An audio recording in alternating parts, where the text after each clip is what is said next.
ভুটান, নেপাল, মালদ্বীপের মতো দেশগুলোতেও তারা যথেষ্ট পরিমাণে এখানে বরাদ্দ দিয়ে থাকে, কিন্তু আশ্চর্য হলো বাংলাদেশে এই জায়গায় গুরুত্ব দেওয়া হচ্ছে না। আমরা বারবার বলেছি টোটাল বাজেটের 20% শিক্ষা খাতে দেওয়া উচিত। বাজেট বাড়ানো দরকার ছিল, এটাকে কমিয়ে দেওয়া হয়েছে। গবেষণা ক্ষেত্রে বাজেট আমাদের দেশে নাই, কাঙ্ক্ষিত ডেভেলপমেন্ট আমরা দেখতে পাচ্ছি না। আমরা যেটাকে বলছি ডেভেলপমেন্ট ইকোনমিক্সের ভাষায়, সেটা আসলে সাস্টেনেবল না হলে এই ডেভেলপমেন্টটা একটা দেশের জন্য কার্যকর হয় না। একটা দেশের ব্রিজ নির্মাণ করা, কালভার্ট নির্মাণ করা, টানেল নির্মাণ করা, এর চাইতে দেশের জনসম্পদ জনশক্তিকে জনসম্পদে রূপান্তর করা বা জনগণকে জনসম্পদে রূপান্তর করা হচ্ছে সাস্টেনেবল ডেভেলপমেন্ট। আর এই জিনিসটা তৈরি হয় ছাত্রদের মধ্য থেকে। এই দেশে বর্তমানে 4,40,00,000 কাছাকাছি ছাত্র রয়েছে, ছাত্রছাত্রী এখানে পড়াশোনা করছে।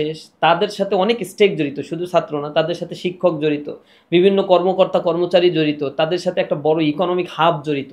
কিন্তু 7,90,000 কোটি টাকার যে বাজেটটা করা হলো, সেখানে শিক্ষা খাতকে বারবার আমরা বলছি প্রায়োরিটাইজ করা দরকার। মাত্র 12% সেখানে বাজেট দেয়া হয়েছে।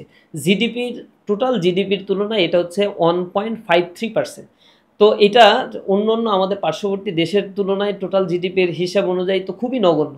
বাংলাদেশে গত বছরও এটা ছিল 1.69% টোটাল জিডিপির। তার আগের বছর ছিল 1.83% সম্ভবত, তার আগের বছর 2% ছিল। কিন্তু দিনে দিনে টোটাল জিডিপির ভলিউমের তুলনায় এটা অনেক কমে যাচ্ছে। অথচ ইউনেস্কোর বা হচ্ছে মানে রিসার্চার যারা রয়েছেন তারা বলে থাকেন যে একটা দেশের টোটাল জিডিপির ন্যূনতম 6% বাজেট শিক্ষা খাতে থাকা উচিত। আমার পার্শ্ববর্তী ভারতে সেখানে 4.6% হচ্ছে শিক্ষা খাতে তারা জিডিপির বরাদ্দ দিয়ে থাকে। ভুটান, নেপাল, মালদ্বীপের মতো দেশগুলোতেও তারা যথেষ্ট পরিমাণে এখানে বরাদ্দ দিয়ে থাকে, কিন্তু আশ্চর্য হলো বাংলাদেশে এই জায়গায় গুরুত্ব দেওয়া হচ্ছে না। এখনো পর্যন্ত বাংলাদেশে ঋণ পরিশোধের জন্য আপনারা দেখবেন 15% এখানে বাজেট দেওয়া হচ্ছে ঋণ পরিশোধের জন্য। 1,22,000 কোটি টাকা সুদ পরিশোধ করতে হবে, ঋণ না, এটা হচ্ছে ঋণ যা নিছে তার সুদ পরিশোধ করতে হবে। কিন্তু শিক্ষা খাতে এত কোটি কোটি মানুষ যেখানে জড়িত, সেখানে বাজেটের অপ্রতুলতা আমরা লক্ষ্য করছি। আমরা বারবার বলেছি টোটাল বাজেটের 20% শিক্ষা খাতে দেওয়া উচিত। কারিগরি ক্ষেত্রে উন্নতি সাধনের জন্য, দক্ষ মানব সম্পদ গড়ে তোলার জন্য, রেমিটেন্স থেকে আমাদের আয়ের জন্য শিক্ষা খাতে বাজেট বৃদ্ধির কোনো ধরনের বিকল্প নেই। ওয়ালটন আবারও মিলিনিয়ার অফারে ওয়ালটন ফ্রিজ কিনে আপনিও হয়ে যেতে পারেন মিলিয়নিয়ার। এবং অন্য অন্য ডেভেলপমেন্ট পারপাজে হোক বা অন্য অন্য জায়গা থেকে এই বাজেটগুলো কাট আপ করে যদি আগামী 5-6 বছর শিক্ষা খাতকে প্রায়োরিটি দিয়ে আমরা বাজেটগুলো তৈরি করতে পারি, এখান থেকে যে মানব সম্পদগুলো তৈরি হবে, এন্টারপ্রেনিয়ার তৈরি হবে, এখান থেকে বড় মাপের আমরা মানে উদ্যোক্তা বা বড় বিজনেসম্যান আমরা যদি তৈরি করতে পারি, এই দেশের নিজস্ব ডেভেলপমেন্টের একটা কাঠামো যদি আমরা গড়ে তুলতে পারি, এবং বিদেশে মানব সম্পদ রপ্তানি করে আমরা যদি রেমিটেন্স আয়ের ফ্লোটা, যেটা আমাদের ফর্মাল চ্যানেলে এখন আপনারা জানেন প্রতি বছর $22 বিলিয়ন আমরা আয় করি, হুন্ডি বাট্টার মাধ্যমে আরও একটা বড় অংশ আসে, প্রায় 44 বিলিয়ন ডলার এখান থেকে আমরা আয় করি। কিন্তু আমরা যদি দক্ষ মানব সম্পদকে বিদেশে প্রেরণ করতে পারতাম, আমার মানে আমার ধারণা এই আয়টা ডাবলের চাইতেও বেড়ে যেত। এবং এটা কিন্তু আমার দেশের সবচেয়ে লিগাল আয়। আপনারা জানেন রেমিটেন্স সেক্টরের পাশাপাশি আমাদের দেশের সবচেয়ে বড় সেক্টর যেটা আরএমজি সেক্টর, সেখানেও এক বছরে মাত্র $21 বিলিয়ন আয় হয়।